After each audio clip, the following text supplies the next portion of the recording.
Anovia Wheels podcast. We are back with episode 2. I'm Gels. I'm Sam. And today we're going to be talking about some of the best modifications that you can do to your car. Mm-hmm. So, a lot of modifications out there, a lot of good ones, and maybe a lot of not so good ones that, maybe we tried in the past and we'll never talk about again because we just don't want to go revisit that. It's like firing up the PS1 or the PS2 and looking at your save files on like Need for Speed Underground, and it's like, what was I thinking? What was I doing? I think, honestly, we should find a way to do that. I still have all those save files. I did it with... And my PS2. It wasn't PS2. I never had a PS2 because I had a proud childhood. I had a PS3. And Wait. No, I bought it myself. Oh, okay. Instead of a PS2, I had an Xbox. I bought myself. There you go. No, thank you, Mom and Dad. Damn, called out. But Midnight Club, whatever the last Midnight Club edition? was. It was like the dub edition, but it was the Midnight Club Plus. Yes, that one. Yeah. I loaded it up, and I was like, oh, I wonder what cars I had. Dude, my number one car... No, I had great taste. Oh, yeah. R34 GTR on LMs. Dang. No vinyl, just straight up, just one color. Just gray with, I think it was chrome or whatever, looked like chrome LM, so. Hell yeah. I've always had taste.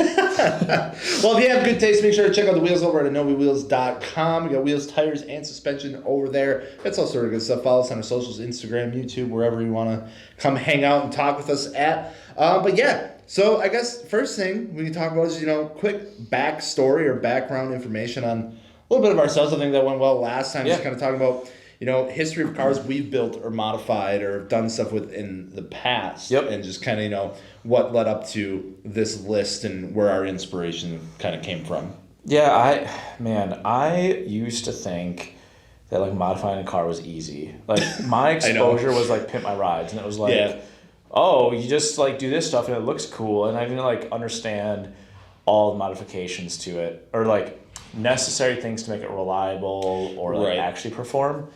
My first car that I modified is also the first car I bought with my own money.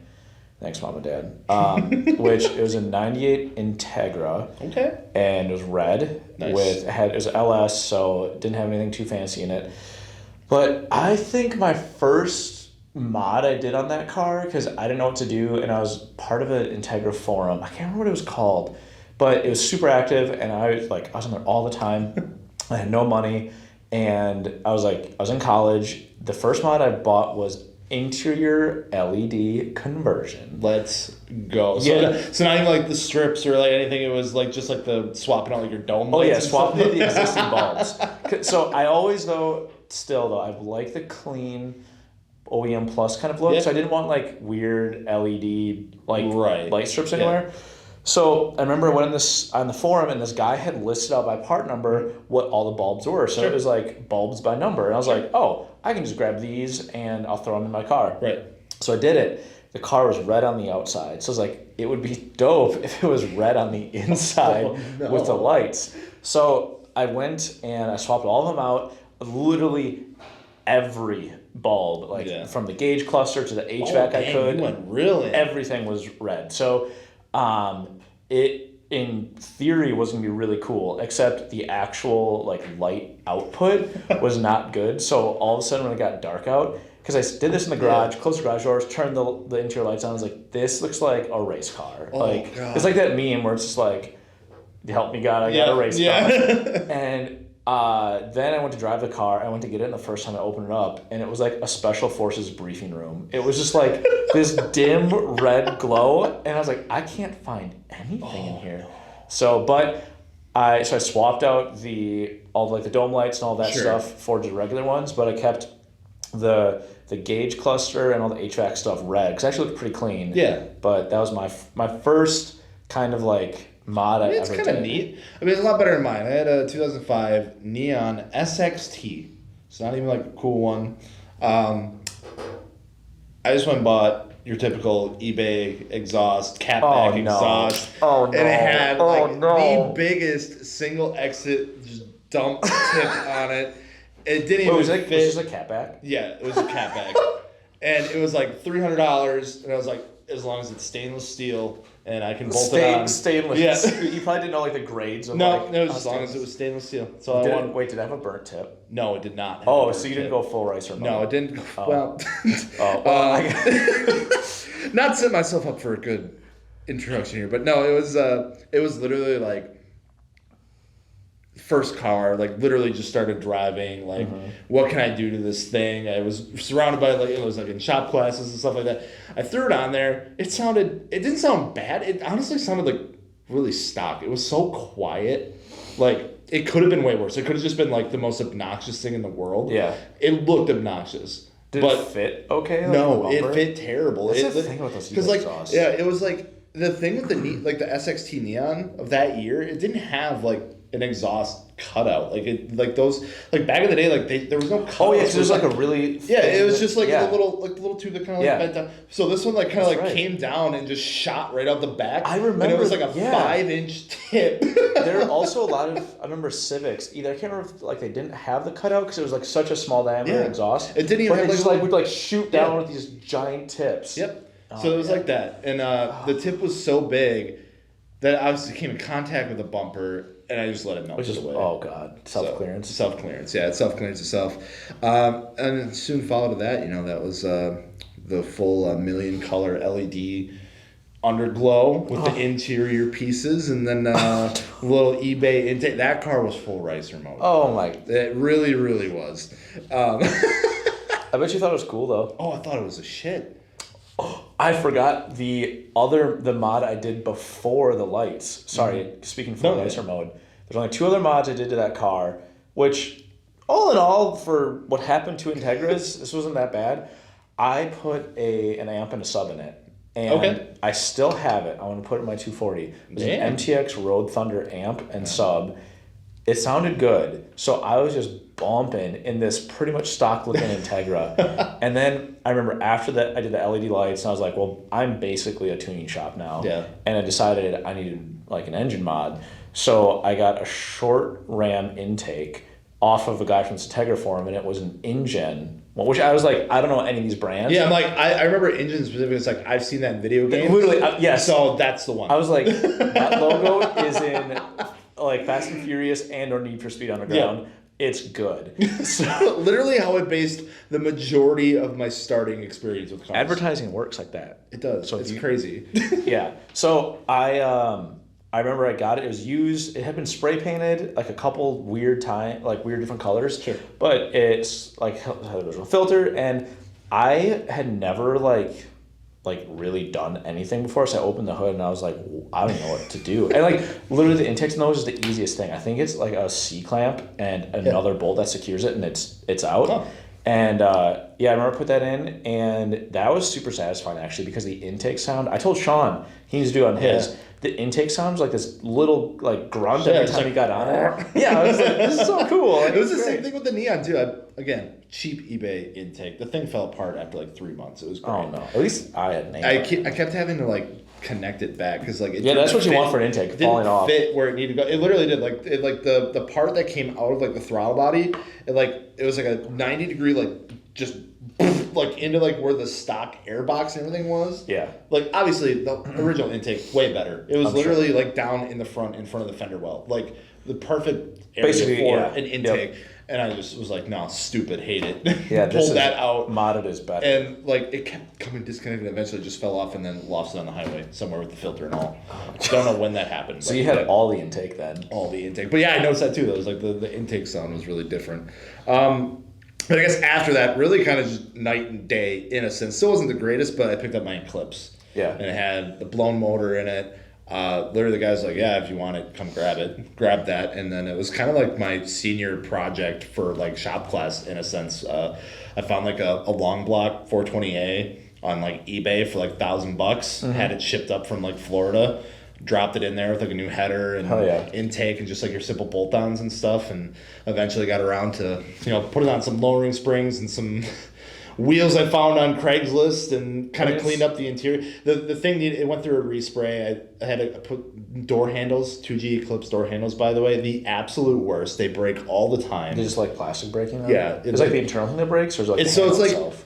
The doors are massive on those Oh, cars. yeah, yeah. And it's like you open it and there's just the two little plastic arms, and that whole weight of the door is being pulled by those two little plastic arms, and they just shear off. They'll crack or like fatigue. Mitsubishi is known for just reliability and I know, good right? It's build crazy quality. that I'm they surprised couldn't they do that. door handles. I literally went through like 2 sets of door handles on that car. Wow. So it's like, oh, I got a race car Eclipse. I have a spare door. No, so I learned a ton. I learned a ton with that car, and then obviously the whole engine swap and things like that. But was I would say the real first time I was like installing like good parts, like the right way, all that kind of stuff was like when I got the FRS, and then I was like, this time I'm gonna do it different. I'm gonna spend a little more money. I know what I'm an to adult do. now. Yeah. Like I've watched YouTube videos now. I have found the internet.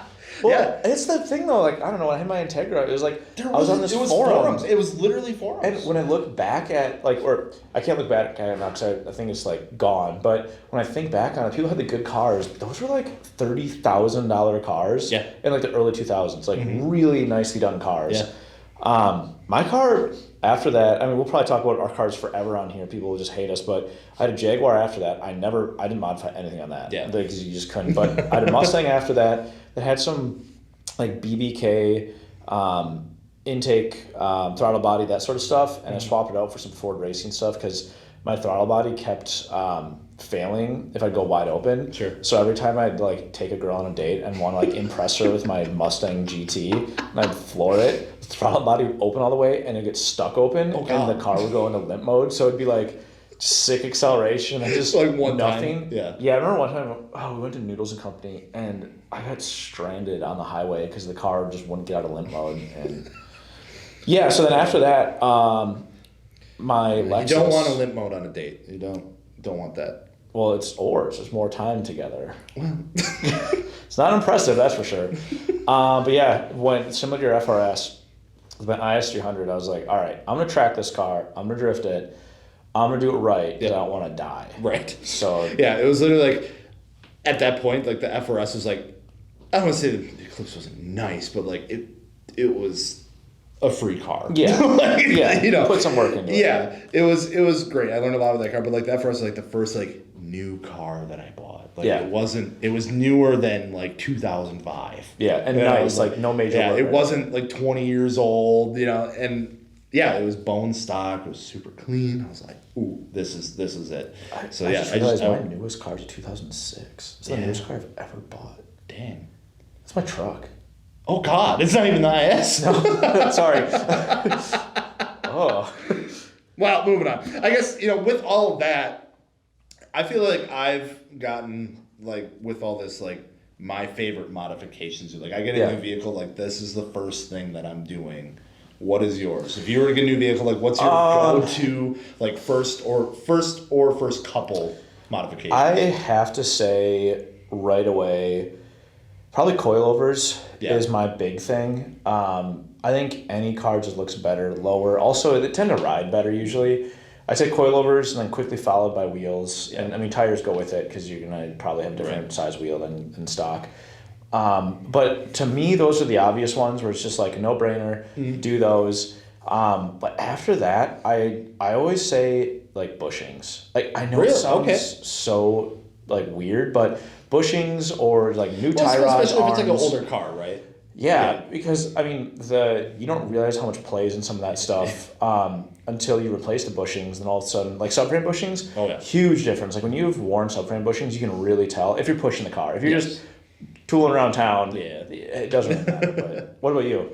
I would say, if you asked me like 2 years ago, it'd be like, dude, exhaust all the time. I still absolutely love doing exhaust installs. It's like they're super fun. Like you get to hear like the difference, and it's like I think it's a lot of fun. It's like an easy install for the. It's satisfying, right? It's very satisfying. Yeah, it's like immediate gratification, right? But I've really come to find that like suspension, like that is like my new favorite thing to do. Like just the drastic difference right away too. It's kind of the same thing, right? It's that instant gratification. Like it looks really good. You get the feel of it. It's like it's multiple things being tripped. Like it looks good. It feels good. Kind of like exhaust.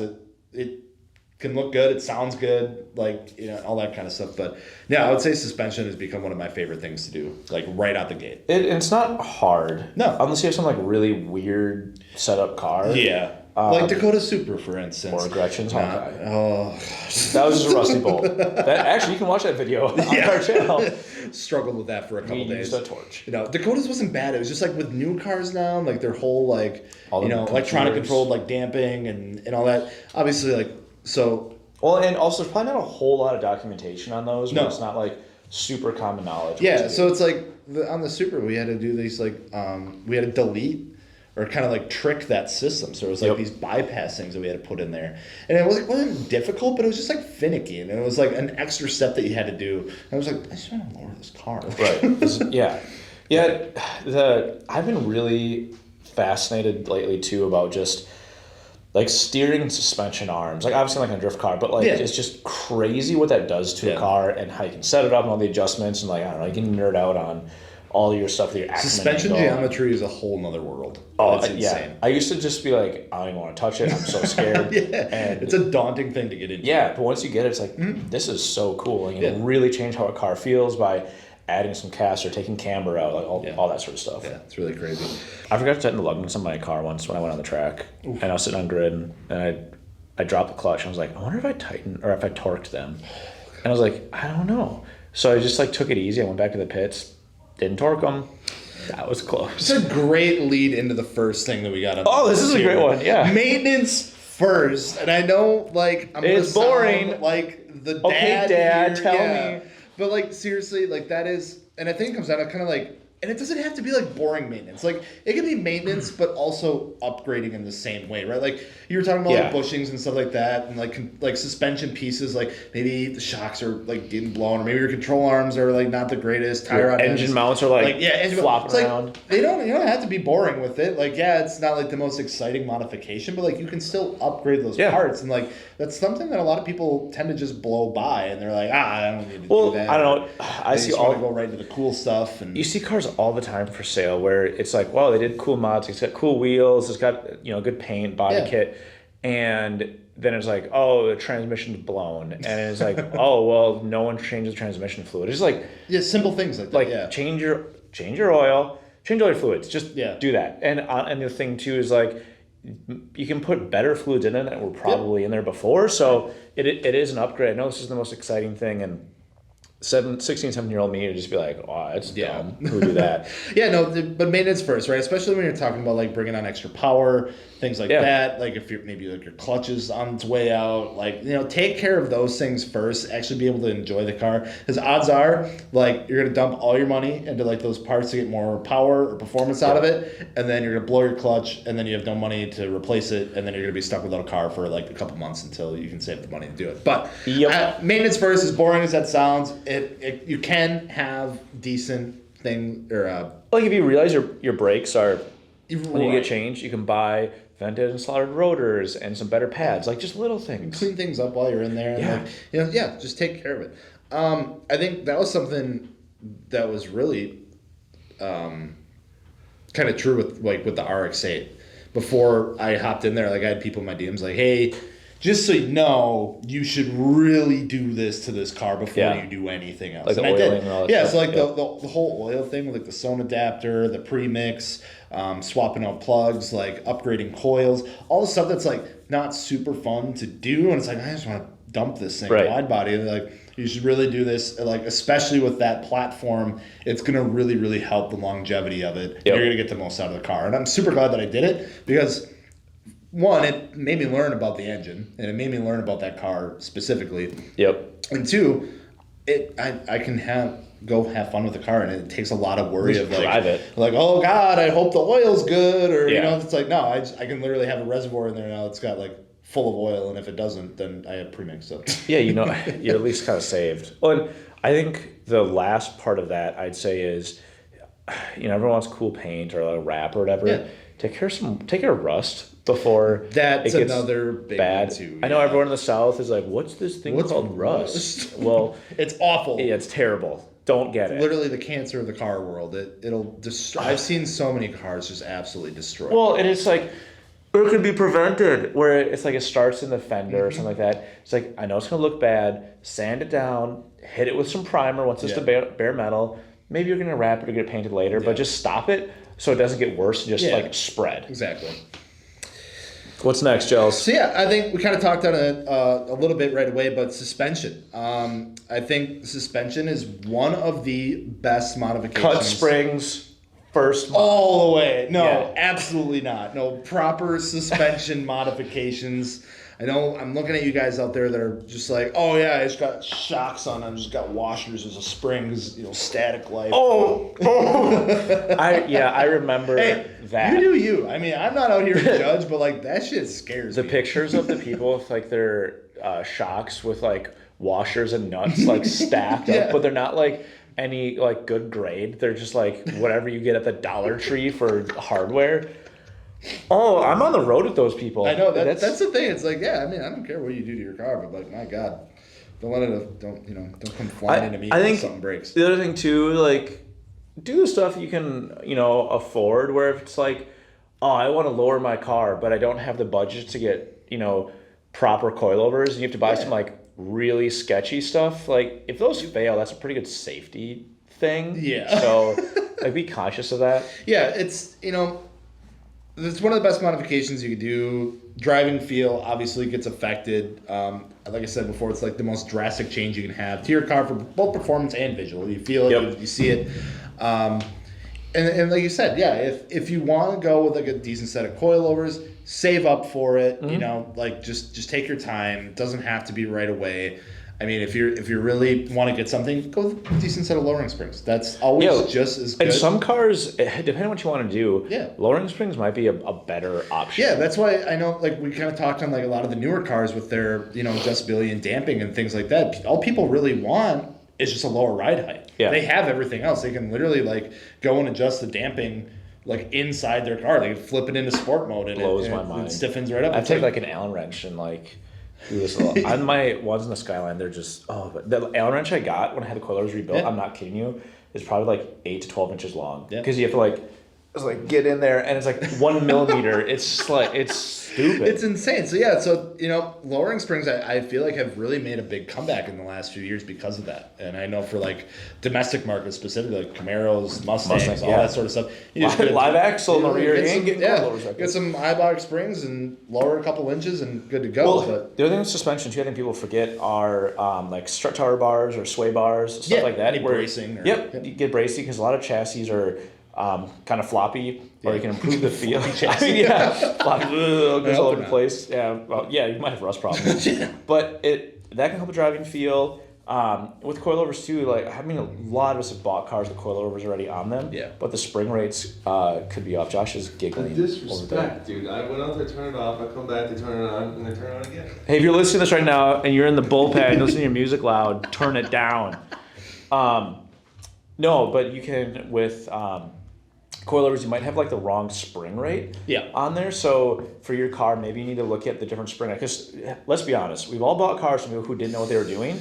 So maybe your car needs a 20K front spring for what you want to do with it, and you have a 14K front spring, and it's like, oh, well, I need to change this. Like you might have to change the damping, the valving on the coilover itself, but think about that too. Yeah, there's a lot of research that comes down to some of this stuff too, which is why we make videos on it. You know, the Ministries makes videos on it because it is a little bit of a weird thing to get into, especially it's like, oh, what the hell is a spring rate? It's like, well, I didn't know what that was when I was younger. I was like, oh, lowering springs, coilovers make my car lower. I want better fitment. It's like, okay, but when you're going with a specific type of fitment, you need a different spring rate. You don't want to be bashing wheels and tires into fenders. that kind of stuff. So.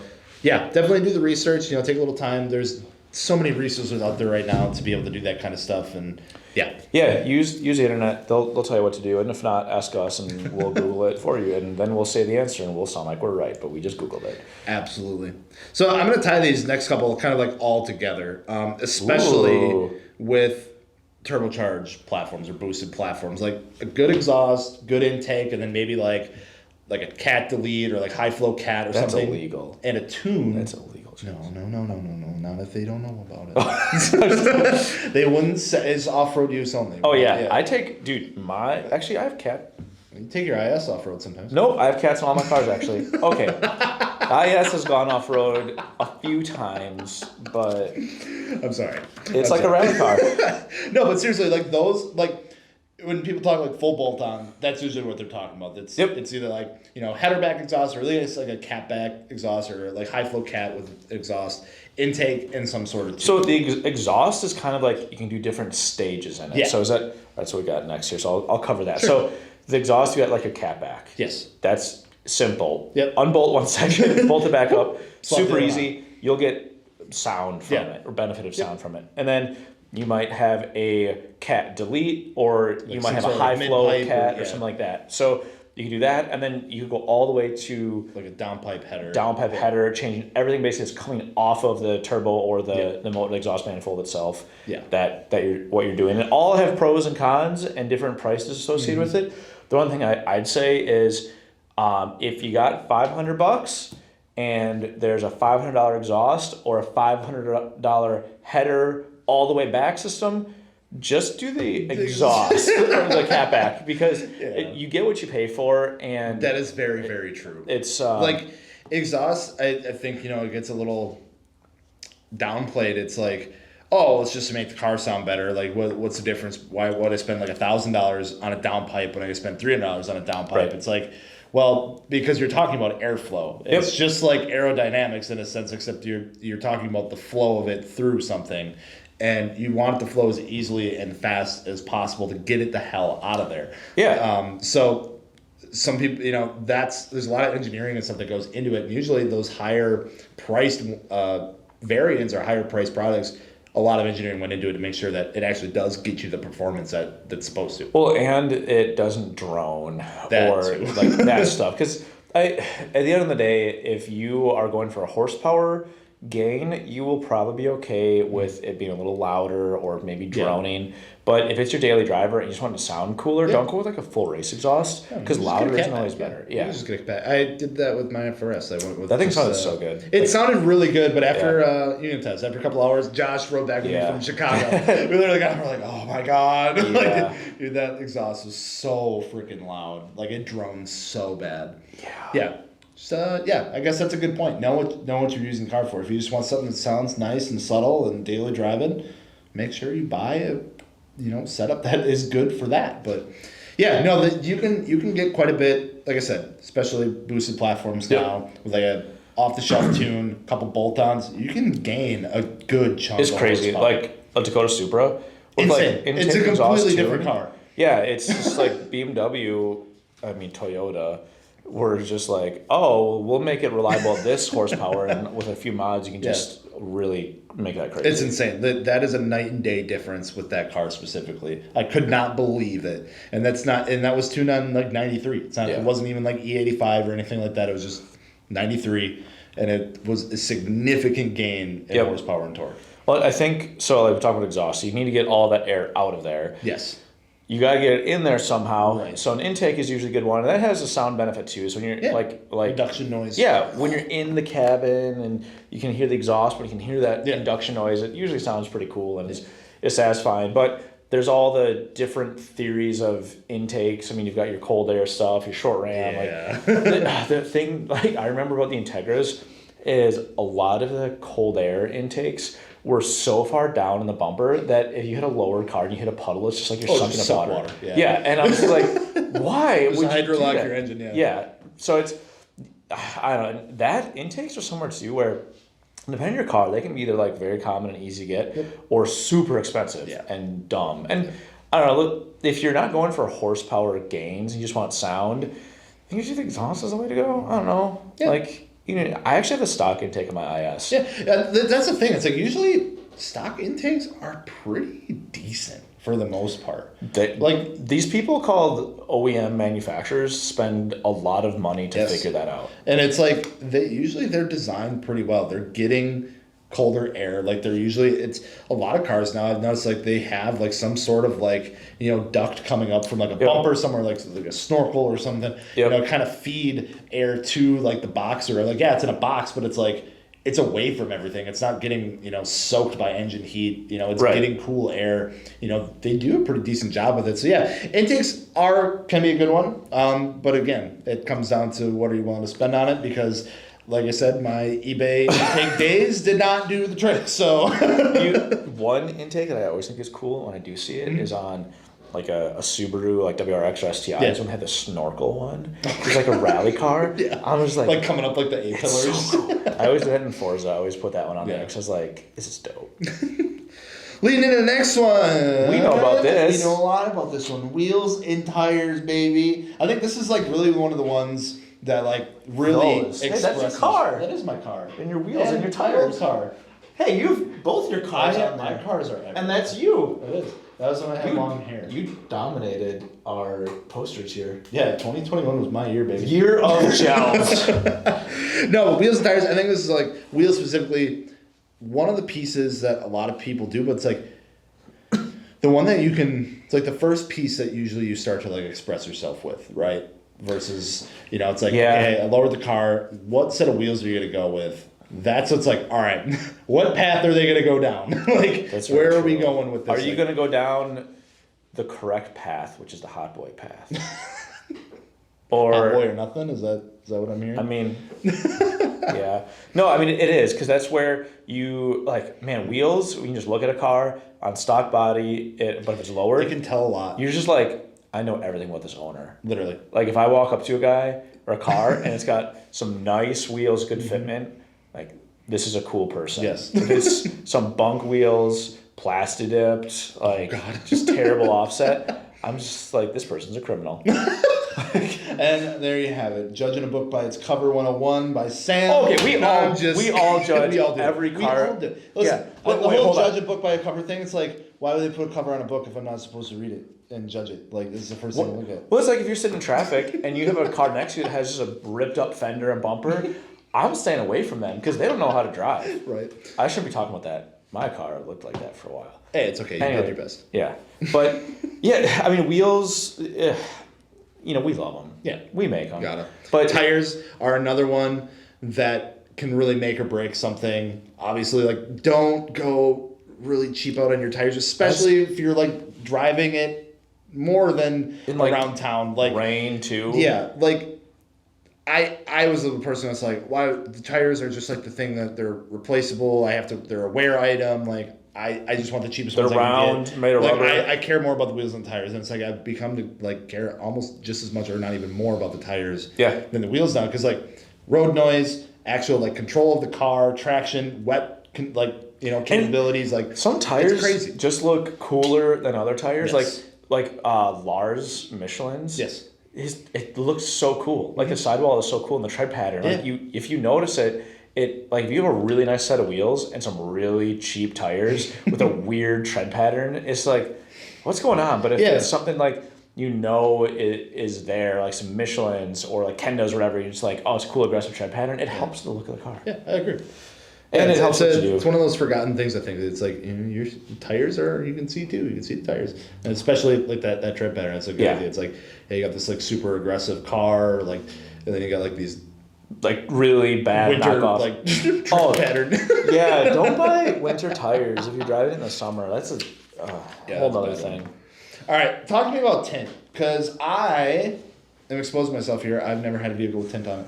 I never got my windows tinted. So people keep telling me that it's a great thing to do. I want to be convinced. I have not had to get a car tinted yet. I have 2 cars that need it right now. Yeah. But I have bought cars that haven't tinted, and it makes a car better to an extent. I don't know, the internet is this place of extremes. Right. Where it's like, if you don't have basically like spray painted black windows, it's not cool. If you've ever been in a car that has really dark tint, At night, it's horrible. you can't see anything. No. And especially this thing called winter in Wisconsin, which is dark all the time. Yeah, it's like You can't it's see. work, it's dark. I'm about to leave work. It's been dark for 2 hours. Like, Yeah, it's like, I will say, I think tint can make a car look a little cleaner. I'm a big fan of colored tint, which is super illegal, but it's coming back. I've been seeing a lot of it. Yeah, I have too. I really would love to do it, but I don't like getting pulled over. So Yeah, that's fair. Yeah. No, I definitely. It's something that I've always like meant to do, but it's like one of those things where it's like, I don't know. It's just like a couple $100 Should take for the RX-8 windows like purple. purple. I mean, look at Oh, it. hell no! I was thinking like mirror tint or something. No, all right. Yeah. Nope. Like mirror tint. Nope. Like, Mirror. No. It always people think it looks good. Listen, the 328 needs dark tint. That's all I'm saying because it's got the tan interior. It's a white car. It needs to get rid of it. Yeah, I'd agree. So, Yep. and I'll leave it at that. Body kits or just any kind of exterior modifications with lip kit, bumper, side skirts, wing, lip spoiler, whatever. Must-haves. Must-haves, absolutely. Yeah. If It's you're gonna lower the car and do wheels and tires, some cars stock body's fine, but man, just a little like carbon lip. Or, Yeah, like, and it doesn't sunscreen. have to be much. Like, No. you know, you can go all balls to walls, get the whole freaking like 12-piece over fender kit. You can get the whole Like this guy. Yeah, you can get the whole like, you know, gray racing, like front bumper, side skirts, rear bumper, you know, duck build, stuff like that. You can do whatever you want. But yeah, it can be something as simple as just a little lip kit. You get the little side splitter extensions. subtle. You get a little like lip on it, little duck bill, maybe like a slight like the rear spats or something like a roof spoiler. Yeah, and it can look really really good. This is one too where man, you can do it wrong real fast. Yeah. Like I've bought not great body kit stuff because I knew it was gonna get thrashed. And I was like, all right, now I know how to drive better, so I'm gonna not get the cheap stuff. But fitment is a big thing. That like is wheels. the biggest thing. Like it can go bad fast. And the thing too is, I mean, it like test fit it, see how it fits on the car. Mm-hmm. I probably wouldn't drive around town for like 2 years with it not painted because there's some guys I've seen around town here where I'm just like, You gonna paint that thing? this is a Harlequin look. Like Yeah. I don't know what you're doing. Yeah, that is the biggest thing. If it's just a plain like the black urethane, get it painted. Even if it's black, if you like it black, like at least get it I'm painted gonna call you black. out on it. Yeah, or like color match it or something. Yeah, you can get spray paint that gets it pretty darn close. Yeah. Which is not ideal, and people are gonna be like, "Oh, that looks stupid." Like I've seen people that look fine. Yeah. Where was I going with that? I never gave my thoughts. I don't know. We were talking about body kits. I lost it. I lost it. I didn't have it. No, Tint was before Josh. Get off your phone. Pay attention. Listen, that's the last I heard. So if you're gonna buy Fitment Oh, yeah. is a huge thing. I was like when I was doing the RX-8, I had the over fender kit. Over fender kit fit amazing. As So you you really said, didn't have to do came really well. much with that at all. It fits super well. It went on good, and I was like, okay, I wanted like some side skirts to go with it. So I, not be named, bought some $250 side skirts. So I'm like, these will work. Mm-hmm. They're literally like 3/4 of an inch too short on like each side. That's hilarious. And they absolutely will not work. So I had to go buy other side skirts, which I'm still dealing with a little bit, but they're a lot better. But yeah, fitment, the body kits in general, if it is like an extensive kit, like it's full bumpers, fenders, or like over fenders, something like that, and you don't know what you're doing, please take it to professional or like take your time or with install it. yourself and send the pictures to us because I want to see. Yeah, Sam will make fun of that. Yes. Yeah, because it can be a finicky thing, and it's like it seems more and more that companies are just like, yeah, we'll make it, but we're not including hardware, we're not including any sort of instruction. Good luck. Just go have some professional body shop do it, and I'm going to take it to Joe's body shop, and he's going to be surrounded by 67 Mustangs. But what the hell is this? I've never done this before. It's like, well, you're a body guy. He's like, yeah, but I work with metal. Yeah. Not this plastic fiberglass. Yeah. So it gets to be a little difficult, but there are some really good kits out there. There's name brand stuff that like is known to fit. I mean, most stuff is going to require adjustment, especially if you're doing fiberglass, because molds get used a lot, and they'll need to get replaced. So if you're at the end of the run or whatever, it might need to happen. But honestly, in the order that we're going, I would say if you want a cool body kit, wait till you do some of this other stuff. Absolutely, that should be like one of like the last things. Yeah, Right. I'd agree. Yeah. Otherwise, it looks weird. Yeah. Especially if you don't have. Like, if you do anything with, like, your side skirts, your front bumpers, or, like, comes out a little bit Stock more. ride height. And you're in stock ride height, stock wheels. wheels, and it's, like, super sunk in. It's just, like, I don't know, it's like those dudes with trucks that put the flares on and have stock wheels. So it's, like, it's like a super the dumb... rust covers? Yes, Yeah. the rust covers. It's literally, anytime I see a truck with that, I'm like, that thing is rusting out and they're about to sell it. That's why they threw those on. Yeah. Yep. They spent like $200 on a set of bushwhacker flares, and they're like, all right, off to the next person. Trucks. Truck stuff. Lighting. So let's brighten up this conversation. Yeah. You love lights. I do. Yeah. Yeah.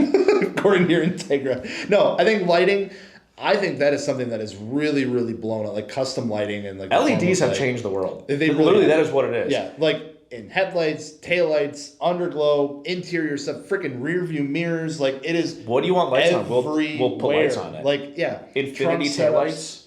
Those are dope. Those are crazy. Like, yeah, I think, again, it's one of those things that, like, done tastefully, maybe a little bit of moderate. You can go way overboard with it super, super quick. But I have seen, like, stuff where it's like, there's a lot of work put into that, but it's done tastefully. And, like, things match. Like, you get like, your housing's painted like a good color, or, it flows really well. You can absolutely do it. Yep. But it's so, so expensive. Yeah, and it can be so easy to do it wrong, even with the expensive stuff. But when it's done good, it looks so good. I'll say I'm a huge sucker for sequential turns. Yes. The first time I saw the first generation Mustang that had the sequential turns from the factory, and I was on the highway and saw it, I was like, what? Like, that is the coolest car on the road. How did he do that? Yeah. Like, that is so cool. Yeah. But, I don't know. You can go super, like, RGB everything. Yeah. If that's your thing, that's cool. I'm just going to hate on you. But and I guess that's the thing. It doesn't have to be RGB. It can just be, like... You can pick a color and make it your theme. You can be, like, off-white. It can be cool white, warm. This lighting can also complement everything else that you're doing. There's a lot of options out there. Some cars don't have many options. Right. Some have too many options. Mm-hmm. There's just a lot of interesting things out there. I will say that Underglow is required. Absolutely. I love Underglow so much. Yeah. Why? Underglow will never die. No. Why would you not? Especially the LEDs. It's so easy now. Oh, yeah. Literally, you can buy a kit for like $80. Yeah, and I mean you can buy it from us. When I bought my kit back when I was in high school, and it was like the big tubes. And it was like actual 450. neons? Wasn't the actual neon, but they didn't have LED strips small enough yet, and they weren't waterproof yet. And they weren't waterproof? No, so like they had to be encased in a tube. Like it was like the whole thing was in a tube that you had to like clip up. So it was like the neon tubes, but like it wasn't neon filled. It was like filled with lights. Man, I've seen the neon stuff start to come back. I remember like Street Glow like did like a whole like what was there like gold series like literally like. With the R34 from I was like, man, that's cool. I don't want to deal with that though. No. Like, oh man. That's like when you're hitting rocks and things are breaking and you had to replace the tube and it's like Jesus. Yeah, I can't imagine it's good for you. They had it difficult back then. They walked up hills both ways back then for Underglow. Yeah, we've got it easy. I think Underglow's good. Strobes are super cool, I'm gonna say. Like side markers or in your turn signals, put some strobes in there. Everyone can get Underglow, but not everyone is doing strobes. And I guess it's a good thing to tie into, like especially with like side markers. Like you get like the delete that like amber a little bit. Like at least might look weird with your car. Yep. Yeah, like it's a good way to like if you got like a red car and you got like the amber. It looks like a black car with like the amber or something like that. It's like. It really sticks out, and like they made it so it's like you can delete that and still get the functionality at night, so it's like what's going on. But like in the daytime or like when they're off, it flows. You don't need that. And it hides. So of course, adhere to all of your DOT laws. Yeah. But yeah, I don't know. We've ever followed laws. Yeah, they're just made to be broken, but we don't condone that. I didn't say that. No. Oh, the other thing with lighting, if you change your headlights, aim them. Yeah, that's. I still haven't aimed mine on the Lexus. They're like this. Well, I could never figure mine out on the FRS. It was like I'd finally get it, and then like I'd be like doing it. I'm like, okay, that's good, and then like I'd back up like 3 more feet, and then I'd just be like. See, I got it figured out, and then I hit something, so I had to change headlights again. And I went to a couple night drift events, and every time it was like. Just googly eyes, and all of the pictures of my car at night where you can see like smoke, the beams are just like crossing over each other. It's like, oh, it looks stupid. Like my Underglow is sick. Yeah. Oh, the other thing, just on lighting, got to touch on. When I was younger, I had Tezza style lights. Oh my god. Okay. My Integra. Yep. I went on this thing called eBay. It was a dark era. And I found these things called Altezza style lights. And I bought them. But the thing was, they were clear, of course, on the outside. And I was like, the chrome. Oh yeah, chrome inside. God. But I was like, there's just something wrong with like the way the lights end and the housing and goes to the red of the car. I want something like in between that. So I took black spray paint and I spray painted it black around there. Off the car, super clean, looked good. Put it on the car, it looked like eyeliner on my taillights. And it had its scene phase. It was, yeah, oh yeah. And then I was like, man, why are these like, everything's Altezza style. It took me way too long to figure out there was this car in Japan called the Altezza that had those lights. Yep. Came full circle. Yep. Have one now. Because you have one. Yep. Do you have those lights on it? It was funny enough. I took off those. The previous owner took off the like chrome ones, like the bright chrome, and they have the dark chrome Toyota ones on there, which I think look way better. Yeah, but hot boy in me is like, maybe you can go back. I will say, white cars, clear tails, way to go. Good. It's good soup. And on that, I think we'll end that episode there. So thank you, Sam. Thank you everyone for watching, listening, whatever platform you're getting this on. Let us know what you'd like us to cover in some upcoming episodes. We'll be reading the comments. We'll be reading you guys' feedback. But again, thank you guys so much for watching, for listening. And of course, if you're looking for wheels, tires, suspension, you can check it out at AnoviaWheels.com. We've got a lot of good stuff over there. They're lightweight. We got directional designs, non-directional designs. We got multi-piece boards. A lot of we have what we talk about on here. Much. Yeah, we literally do. We got Underglow too. If you want Underglow, we got Coilovers. We got some cool coilovers. And if you have questions on it, just ask us. We'll help you. We're nice people. If you don't and it looks stupid, we'll make fun of you. Yeah, don't forget to subscribe, follow, whatever it is that you like to do, and we'll see you next time.